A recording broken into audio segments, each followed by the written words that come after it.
in the last video, we have already seen chapter 1 and chapter 2 of science part 1. So in this video, we will be seeing chapter 3, that is chemical reaction and equations. So इसके important points हम note down करने वाले हैं and इसमें कैसे question वो लोग आपको एग्जाम में पूछ सकते हैं वो देखने वाले हैं.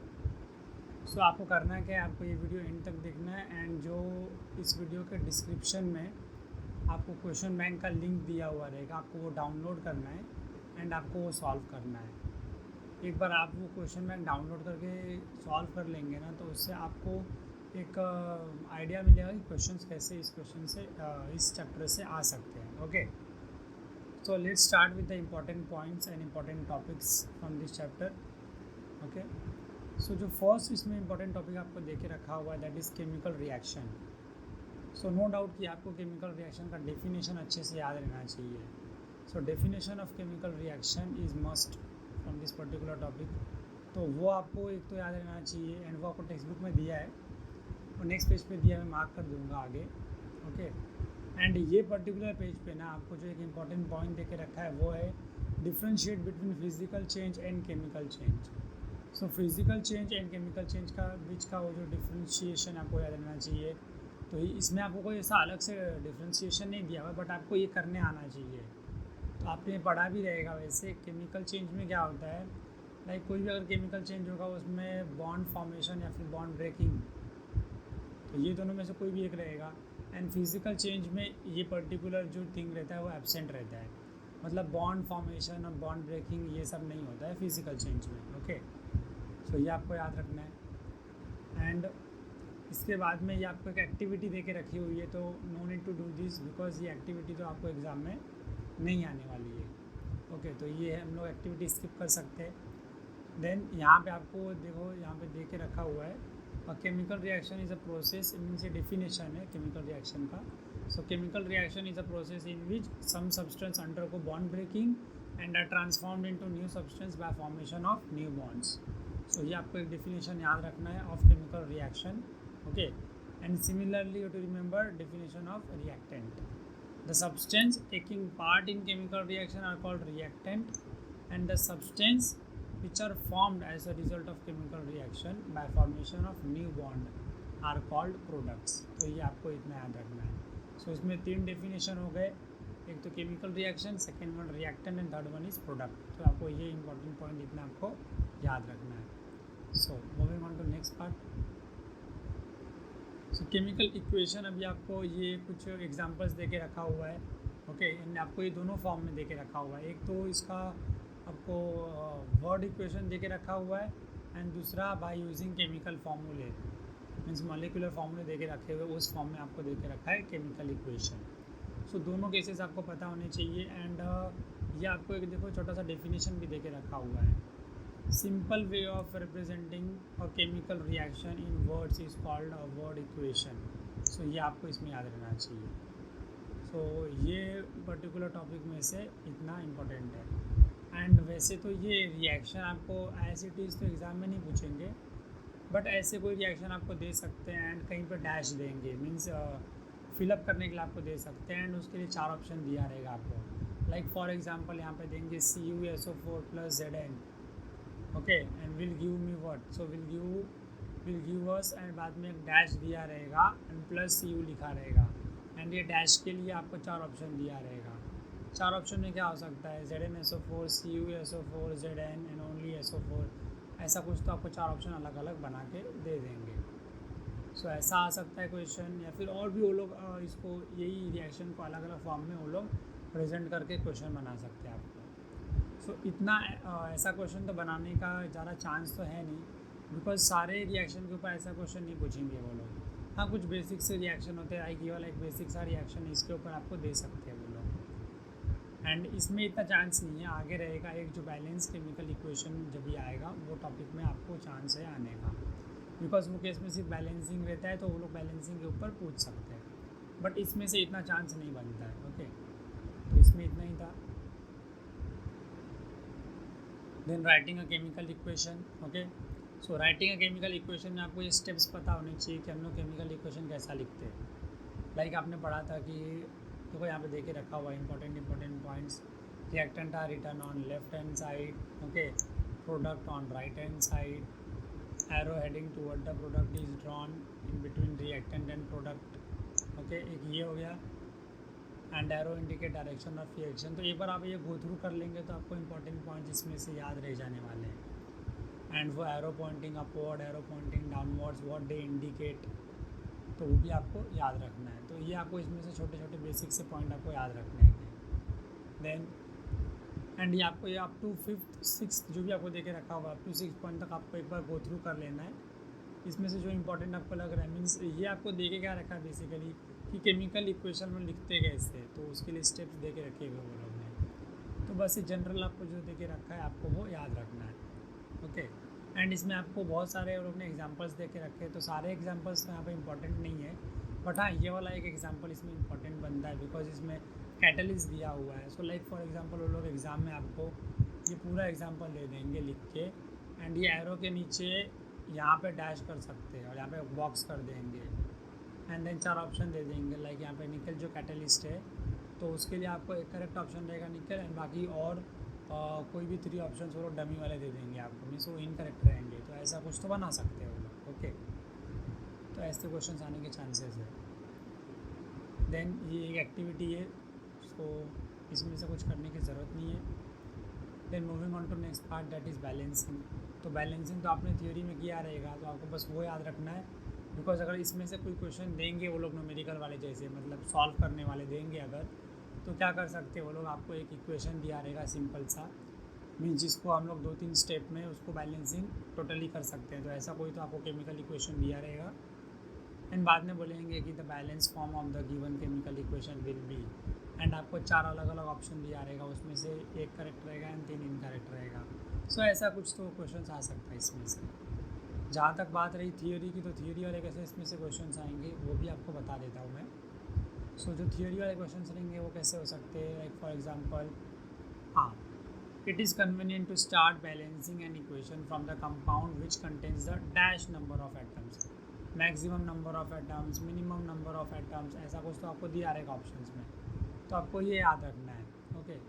एंड ये भी it is convenient to first consider the element in this compound which has unequal number of atoms. तो उसमें से कौन सा लेना है जिसके पास में अनइक्वल नंबर रहेगा एटम्स का, ओके। मतलब रिएक्टेंट में अगर प्रोडक्ट में ये दोनों साइड में अगर हम देखेंगे तो अगर दोनों साइड में अगर नंबर सेम नहीं है, मतलब डिफरेंट है दोनों के इधर नंबर, तो हम लोग को फिर बैलेंसिंग करना पड़ेगा।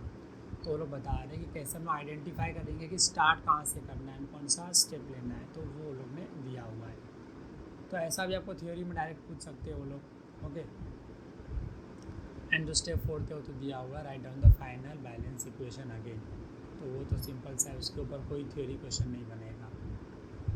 Then types of chemical reaction में आपको इसमें एसिड डेफिनेशन तो याद नहीं रखना है, बट कौन से कीवर्ड्स आपको याद रखने रहेंगे वो मार्क करा दूंगा, तो आपको वो याद रखना है। सो इसमें आपको जितने भी दे के रखे हुए ना टाइप्स ऑफ केमिकल रिएक्शन, उसका आपको एटलीस्ट एक एग्जांपल तो आपको याद रखना है, एंड साथ में डेफिनेशन के कीवर्ड्स, तो मैं दोनों मार्क करा देता हूँ।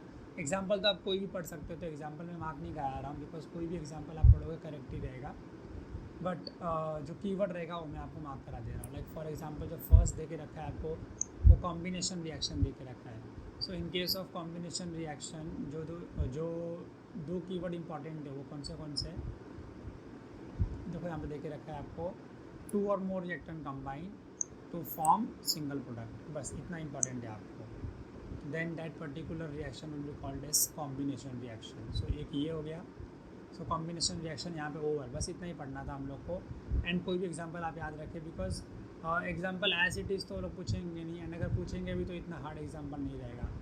लाइक फॉर एग्जांपल वो लोग कैसे पूछ सकते हैं, आपको एक एग्जांपल दिया रहेगा एंड बोलेंगे कि in this particular chemical equation which type of chemical reaction is taking place, and आपको दिया रहेगा 4 ऑप्शन में। So displacement, double displacement, decomposition और कॉम्बिनेशन रिएक्शन। सो ऐसा आपको दिया रहेगा, ओके। देन सिमिलरली डिकम्पोजिशन के जो कीवर्ड रहेगा वो रहेगा chemical reaction in which 2 or more product are formed from single product. So क्या याद रखना है इसमें, 2 or more product form from single reactant, इतना इतना याद रखना है, 2 or more product formed from single reactant, बस इतना आपको याद रखना है। Then that particular reaction is called as decomposition reaction. Then displacement में क्या याद रखना है आपको, reaction in which place of ion of less reactive element is taken by more reactive element, इतना आपको याद रखना है। बिकॉज आपको थियोरी तो है नहीं पेपर, तो थियोरी में आपको पूरा एज इट इज़ लिखना रहता है, बट इसमें क्या रहेगा, आपको ऑप्शन दिया रहेगा, तो इसमें आपको वो कीवर्ड्स याद रखने के जिससे आप आइडेंटिफाई कर पाएंगे ऑप्शन में, तो इतना ही आपको याद रखना है। ओके, देन डबल डिस्प्लेसमेंट में क्या रहेगा आपको याद रखने के लिए, reaction in which ions in the reactant are exchange, तो इतना याद रखिए आप, ions in the reactants are exchange, बस इतना इनफ है इसके लिए भी। एंड चारों के लिए आपको एग्जाम्पल्स याद रखने के। ओके, देन नेक्स्ट जो टॉपिक है वो एंडोथर्मिक एंड एक्सोथर्मिक प्रोसेस और रिएक्शन।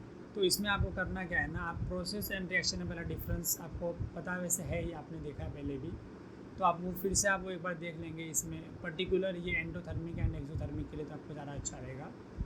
तो दोनों में क्या, ये तो आपको पता रहेगा कि जो एंडोथर्मिक है उसमें हीट एब्जॉर्ब होता है एंड एक्सोथर्मिक में हीट लिबरेट और रिलीज होता है। ओके, तो अभी प्रोसेस और रिएक्शन में क्या डिफरेंस है। जो प्रोसेस रहेगा ना, आपको डेफिनेशन में क्या याद रखना है, अगर वो लोग ने रिएक्टेंट और प्रोडक्ट ऐसा कुछ तो स्पेसिफिक टर्म यूज़ किया है, तो वो टाइम पे आपको समझ जाना है कि वो लोग रिएक्शंस के बारे में बात कर रहे हैं, मतलब या तो वो एंडोथर्मिक रिएक्शन के बारे में बात कर रहे हैं और आइदर एक्सोथर्मिक रिएक्शन के बारे में वो लोग बात कर रहे हैं। ओके, बट अगर वो लोग ने रिएक्टेंट एंड प्रोडक्ट ये अलग अलग कीवर्ड का यूज़ नहीं किया, मीन्स ये कीवर्ड्स यूज़ नहीं किए, तो आपको समझ जाना है कि वो लोग प्रोसेस के बारे में बात कर रहे हैं। ओके, तो वो आपको देखे भी रखा हुआ है इसमें, तो आपको ये टेक्स्ट बुक के जो डेफिनेशन है आप वो एसिडीज़ भी याद रख सकते हैं, लेकिन आपको जो मैंने बताया दोनों में डिस्टिंग्विश बिटवीन, दोनों में डिफरेंस क्या है, तो आप वो डिफरेंस अगर याद रख लेंगे ना तो वो बेस्ट रहेगा। बिकॉज फिर आप ऑप्शंस को आराम से डिस्कार्ड कर पाएंगे, मतलब कौन सा ऑप्शन गलत है वो आपको तुरंत मालूम पड़ जाने वाला है। लाइक यहाँ पे देखे रखा हुआ है, during exothermic chemical reaction heat is given away when reactant are transform into product. Like देखो यहाँ पे आपको देखे रखा हुआ है कि when reactant are transform into product, वो केस में वो टाइम पे हीट क्या होता है, बाहर दिया जाता है। ओके, सिमिलरली एंडोथर्मिक के लिए वही दिया हुआ, heat is absorbed from the surrounding. Okay, so ये भी आपको याद रखना है, when reactant are transform into products. So ये तो रिएक्शन का था। एंड प्रोसेस में क्या रहेगा, रिएक्टेंट एंड प्रोडक्ट ऐसा कुछ तो नहीं दिया रहेगा, तो वो आपको पहचान जाना है फिर कि जो ये वाला पार्ट है, जो ये वाला मतलब जो एंडोथर्मिक और एक्सोथर्मिक है वो रिएक्शन नहीं है, वो प्रोसेस है। ओके, देन अभी जो नेक्स्ट टॉपिक है वो है रेट ऑफ केमिकल रिएक्शन। तो रेट ऑफ केमिकल रिएक्शन में क्या करना है, आपको पूरा आपको लर्न नहीं रखना है, इसमें आपको फैक्टर्स सिर्फ याद रखने हैं, factors affecting the rate of chemical reaction. And वो आपको जो 5 फैक्टर्स देके रखे हुए हैं, एक तो नेचर ऑफ द रिएक्टेंट, मतलब जो रिएक्टेंट है उसका नेचर कैसा है, लेस रिएक्टिव मोर रिएक्टिव होते हैं ना, सो वैसा, सो उसका नेचर क्या है। लाइक फॉर एग्जांपल यहाँ पे आपको देखे रखा, आप देख भी सकते हैं, nature of the metal is responsible for this difference. Okay, यहाँ पे एल्यूमिनियम का एग्जांपल दिया, एल्यूमिनियम और जिंक का। So as aluminium is more reactive than zinc, तो जो ये एल्यूमिनियम का जो रिएक्शन रहेगा वो ज़्यादा विगरस रहेगा, ज़्यादा जल्दी, मतलब ज़्यादा जल्दी से रिएक्शन होएगा वो। ओके, मीन्स ये भी एक फैक्टर है ना, वो अफेक्ट कर रहा है, क्या किसको अफेक्ट कर रहा है, रेट ऑफ केमिकल रिएक्शन को, जो स्पीड है उसका, उसको अफेक्ट कर रहा है ये एक, मतलब कौन सा जो अपना एलिमेंट है ज़्यादा रिएक्टिव है, कौन सा कम रिएक्टिव है, उसके ऊपर एक तो होगा, मीन्स वो नेचर ऑफ रिएक्टेंट। देन जो सेकेंड फैक्टर है वो है size of the particle of reactant. Okay, जो साइज़ है उस पर डिपेंड करेगा। लाइक फॉर एग्जांपल कुछ लोग कुछ जो एलिमेंट रहते हैं वो पाउडर फॉर्म में अगर लिया अपन ने, तो अगर वो पाउडर फॉर्म में लिया तो वो ज़्यादा फास्ट या फिर ज़्यादा उसका रेट रहेगा रिएक्शन का एज़ कम्पेयर टू अगर अपन ने दूसरा कोई तो लिया हुआ है या फिर वही एलिमेंट लिया हुआ है, उसका साइज़ थोड़ा पाउडर फॉर्म से बड़ा है, तो आपको यहाँ पे देख के रखा हुआ भी है। उसमें इट डिपेंड्स अपॉन, इतना आपको याद रखना है, इसमें depends upon the size of the particle of reactant, बस। तो ये इसमें आपको याद रखना है, इतना size of particle of reactant. Okay, जो साइज़ रहेगा उसके ऊपर डिपेंड करेगा, मतलब जितना छोटा साइज़ रहेगा उतना ज़्यादा रिएक्शन का रेट हाई रहेगा। Okay, then concentration of the reactant. So concentration में क्या याद रखना है कि अगर कॉन्सेंट्रेशन ज़्यादा रहेगा तो जो रेट रहेगा वो ज़्यादा रहेगा, एंड अगर कॉन्सेंट्रेशन कम रहेगा तो रेट क्या रहेगा, कम रहेगा। लाइक फॉर एग्जांपल आप इसको ऐसे याद रख सकते हो कि सपोज़ मैंने अपने साइंस के लैब से 2 बॉटल लिया है H2SO4 का। जो फर्स्ट बॉटल है वो कॉन्सेंट्रेटेड H2SO4 है, मीन्स कॉन्सेंट्रेटेड सल्फ्यूरिक एसिड है, एंड जो सेकेंड बॉटल है वो डाइल्यूट सल्फ्यूरिक एसिड है। सो अगर मैंने कॉन्सनट्रेटेड सल्फ्यूरिक एसिड लिया एंड वो मैंने अपने एक हाथ पे सपोज करो वो मैंने पोर किया, मतलब वो गिराया मैंने एक हाथ पे। सो अगर कॉन्सनट्रेटेड एक हाथ पे गिराया एंड दूसरे हाथ पे डाइल्यूट एसिड गिराया है, सेम एसिड है, सल्फ्यूरिक एसिड ही है, बस उसके कॉन्सनट्रेशन में डिफरेंस है। तो जो अगर कॉन्सनट्रेटेड एसिड रहेगा तो वो एकदम आपको मालूम है उसका जो कंसिस्टेंसी होता है वो एकदम ज़्यादा रहता है, मीन्स उसमें ज़्यादा एसिड रहता है, okay, as compare to the जो सॉल्वेंट रहता है उससे कंपेरिजन किया अपन ने तो। एंड जो डाइल्यूट रहेगा वो कम रहेगा उसका कंसिस्टेंसी। सो ये आप ऐसे एग्जांपल से समझ सकते हो। सपोज़ करो किसी ने लेमन जूस बनाया तो ज़्यादा लेमन ज़्यादा शुगर डाला तो वो जो जूस बनेगा वो क्या रहेगा, ज़्यादा कॉन्सनट्रेटेड, ओके। एंड किसी दूसरे पर्सन ने, किसी दूसरे बंदे ने बनाया तो उसमें कम शुगर एंड कम लेमन जूस डाला तो वो क्या रहेगा, डाइल्यूट रहेगा। टेस्ट से भी आप आइडेंटिफाई कर पाओगे कि कौन सा कॉन्सनट्रेटेड है एंड कौन सा डाइल्यूट है। सिमिलरली इसमें भी तो जो कॉन्सनट्रेटेड रहेगा अपना रिएक्टेंट वो ज़्यादा रेट से रिएक्शन करेगा as compare to the dilute, okay. तो वो भी आपको याद रखना है कि कॉन्सनट्रेटेड जो रहेंगे रिएक्टेंट उनका ज़्यादा स्पीड रहेगा, फिर ज़्यादा रेट रहेगा रिएक्शन का। एंड ये तो आपका सी वाला था। एंड देन डी वाला देख रखा टेम्परेचर, ये भी आपको पता रहेगा, ये आपने देखा भी रहेगा। टेम्परेचर अगर ज़्यादा रहेगा तो जल्दी रिएक्शन होता है एंड टेम्परेचर अगर कम रहेगा सो उसको जो स्पीड रहता है, जो रेट रहता है रिएक्शन का वो स्लो डाउन हो जाता है। सो टेम्परेचर भी एक इंपॉर्टेंट फैक्टर है जो अफेक्ट करता है रेट ऑफ केमिकल इक्वेशन को, रेट ऑफ केमिकल रिएक्शन को, सर, ओके। एंड देन जो लास्ट वाला फैक्टर देके रखा है वो कैटलिस्ट देके रखा हुआ है। सो कैटलिस्ट में आपको एक दो कैटलिस्ट के नेम भी आपको याद रख लेने के। यहाँ पे आपको देके रखा हुआ है कैटलिस्ट, वो है magnesium dioxide, sorry magnesium dioxide नहीं, मैंगनीज डाइऑक्साइड, एम दे के रखा है ना, अगर Mg रहेगा तो मैग्नीशियम, ओके। सो मैंगनीज डाइऑक्साइड आपको दे के रखा हुआ है, तो ये एक कैटलिस्ट दे के रखा हुआ है। सो ऐसे बहुत सारे कैटलिस्ट है। अभी हम लोग ने ये लेसन के स्टार्टिंग में ही देखा, एक आपको मैंने केमिकल इक्वेशन देखो मार्क कराया था, तो उसमें निकल था, वेजिटेबल ऑयल का एक केमिकल इक्वेशन था, तो उसमें निकल कैटलिस्ट था। सो ऐसे अलग अलग कैटलिस्ट हो सकते हैं। तो मीन्स कैटलिस्ट जो होता है वो रेट ऑफ द रिएक्शन को चेंज कर सकता है, आइदर वो उसको इंक्रीज़ कर सकता है और उसको स्लो डाउन कर सकता है। तो वही यहाँ पे देखो डेफिनेशन भी दिया हुआ है कैटलिस्ट का, substance in whose presence the rate of chemical reaction changes without causing any chemical change to it is called as catalyst. तो आपको ये याद रखना है। सो कैटलिस्ट में खुद में कोई चेंजेस नहीं आता है, सिर्फ वो रिएक्शन के स्पीड को चेंज करता है, ओके, बट उसको खुद में उसका कोई चेंजेस नहीं आता। मीन्स रिएक्शन में पार्टिसिपेट तो कर रहा है बट उसमें खुद में कोई चेंजेस नहीं आ रहा है। वो स्टार्टिंग में भी कैटलिस्ट जो कंपाउंड है वो वही है एंड एंडिंग रिएक्शन जब भी ख़त्म हो गया तो भी वो कैटलिस्ट जो है वो वैसा ही रहने वाला है, उसमें कोई चेंजेस नहीं आने वाला है, ओके। देन आपको देके रखा हुआ है यहाँ पे ऑक्सीडेशन एंड रिडक्शन। तो इसके दो एग्जांपल्स है, सॉरी दो डेफिनेशन है, वो आपको मैं बता दूंगा, तो आपको दोनों याद रखना है।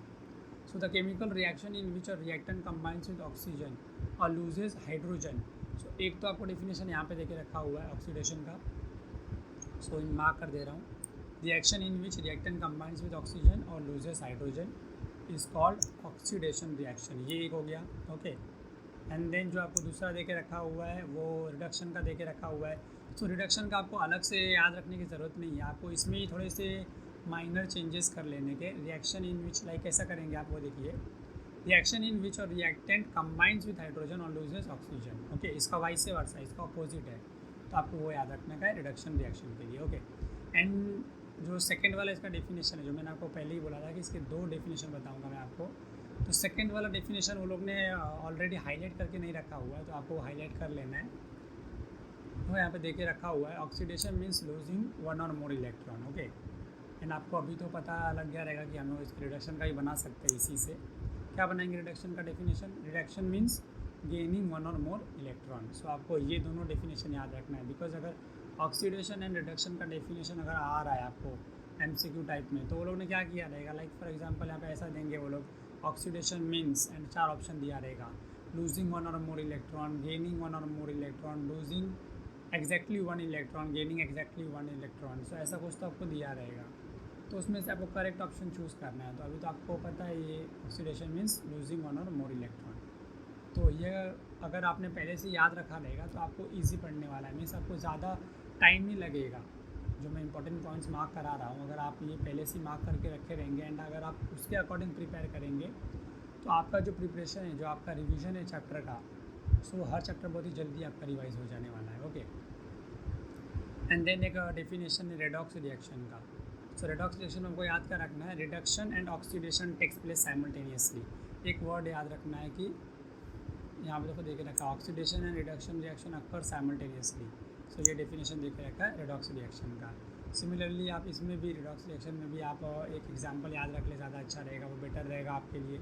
बिकॉज अगर आपको एक एग्जांपल याद रहेगा तो उसके सिमिलर एग्जांपल्स कोई भी अगर एग्ज़ाम में आ रहे हैं तो आपको तुरंत क्लिक हो जाने वाले वो एग्ज़ाम के टाइम पे। ओके, देन इसमें से इतना ही था।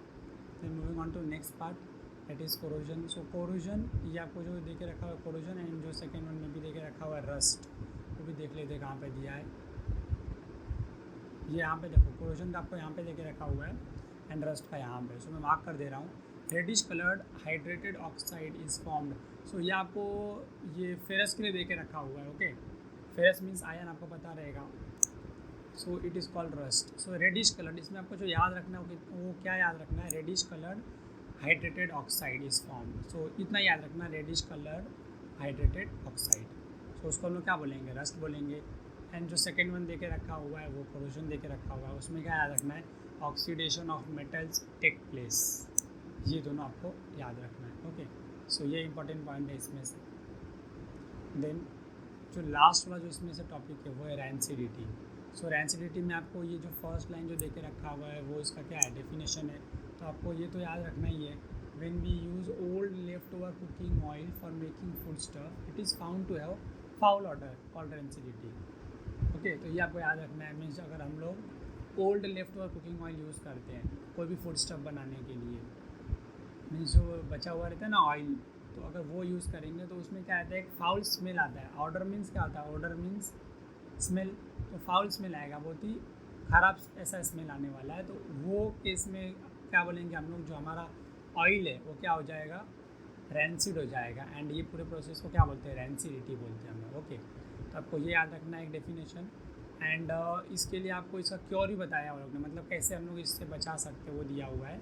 तो rancidity in the food stuff cooked in oil और ghee is prevented by using antioxidants. Okay, तो आपको ये याद रखना है कि हम लोग अगर एंटीऑक्सीडेंट यूज़ करेंगे तो हम लोग प्रिवेंट कर सकते हैं। ओके, तो ये आपको एक कीवर्ड याद रखना है, एंटीऑक्सीडेंट्स। सो ये आपको याद रखना है। ओके, बस इसमें से तो इतना ही था। ये चैप्टर में से आपको जो मैंने बताया इतने इंपॉर्टेंट पॉइंट्स हैं जो आपको याद रखने के। ओके, सो आई होप कि इसमें से जितने भी इंपॉर्टेंट पॉइंट्स थे मैंने जो मार्क कराए हैं आप उसको अच्छे से रिवाइज़ करेंगे। ओके, एंड अगर आप एक बार रिवाइज़ कर लेते हैं ना, उसके बाद में जो डिस्क्रिप्शन में ये पर्टिकुलर वीडियो के डिस्क्रिप्शन में देके रखा हुआ है क्वेश्चन बैंक, तो आपको डाउनलोड करना है। एंड उसमें जितने भी क्वेश्चन है अराउंड 25 to 30 क्वेश्चन रहेंगे, तो आपको वो सॉल्व करना है। मीन्स आपको वो करेक्ट उसके आंसर आपको फाइंड आउट करने के without picking into your text book. मतलब आप टेक्स्ट बुक अपना क्लोज करके एंड ट्राई कीजिए कि आपको मैक्सिमम उसके आंसर्स क्या है, करेक्ट है। ओके, एंड बाद में अगर आपको कुछ नहीं आ रहा है तो वैसे भी हम लोग नेक्स्ट वीडियो जो रहेगा उसमें हम लोग वो पर्टिकुलर क्वेश्चन बैंक के सोल्यूशन अपलोड करेंगे। सो ये चैप्टर के पहले हम लोग ने already lesson 1 and lesson 2, chapter 1 and chapter 2 science 1 का अपलोड किया हुआ है। तो अगर आपको नहीं पता है तो आप प्लेलिस्ट पे जाकर देख सकते हैं। ओके, एंड अगर आपको नोटिफिकेशन चाहिए कि हम लोग कभी कौन सा चैप्टर अपलोड कर रहे हैं तो उसके लिए आप अगर चैनल को सब्सक्राइब कर लेंगे तो आपको नोटिफिकेशन मिलता रहेगा। ओके, एंड सब्सक्राइब करने के बाद में जो बेल आइकन है ना, आप उसको ज़रूर प्रेस कीजिएगा, बिकॉज बेल आइकन को प्रेस करने के बाद में आपको रिमाइंडर आएगा, आपको एक नोटिफिकेशन आएगा। ओके, तो उससे आपको पता लग जाएगा कि हम लोग कौन सा चैप्टर कभी अपलोड कर रहे हैं। वैसे ऑलमोस्ट हम लोग डेली तो अपलोड कर ही रहे हैं। ओके, सो अभी आपको ये क्वेश्चन बैंक डाउनलोड करना है एंड सॉल्व करने का ट्राई करना है। ओके, एंड उसके बाद में अभी सोल्यूशन हम लोग अपलोड करेंगे। सो मिलते हैं फिर नेक्स्ट वीडियो में। Till then, good bye.